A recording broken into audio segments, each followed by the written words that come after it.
lang. Pagkatapos ng trabaho, itong pulutan na oh. Bagay na naman. Katapos ng trabaho, kakay na. Katapat ito, Jean. Jean! Ano mga tropa ang malinis dyan sa Cuneta? Meron ba kayong ganito? Ha? Oh, katapos na namin magtrabaho. Ay, init. Oh, sarap naman ito. Ang init. Siwasa lang, may pangpulutan na naman. Mga tropa ko na dyan. Meron ba kayong ganito? Na kayo dito sa Naik, marami. Pakita mo yun doon, oh.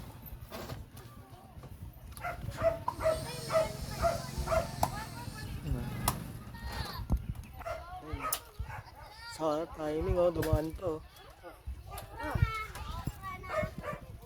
Ang init. Sige, mamaya naman, pagluto na. Okay. Adobong pato natin ah.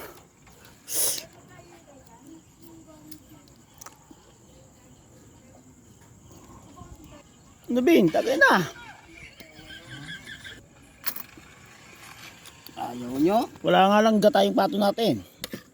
Pero okay na yan. Pampulutan naman, dabis yan. Ano siya?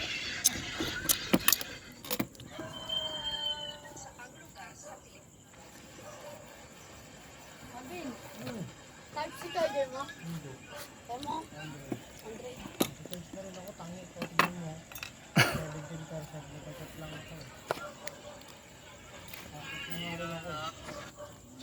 Lasang manok na to. Lasa pato na kahit walang suka eh. Hindi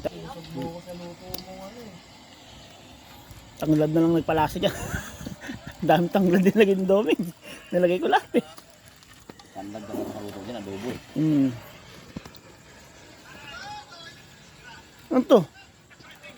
Hindi pa pwede magulog kahit may wifi na to. Pwede na rin. Pwede.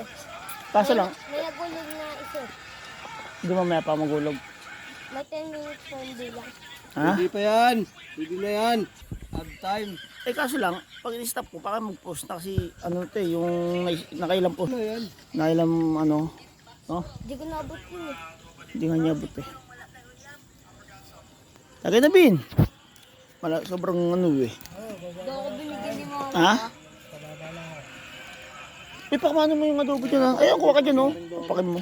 Alaga eh.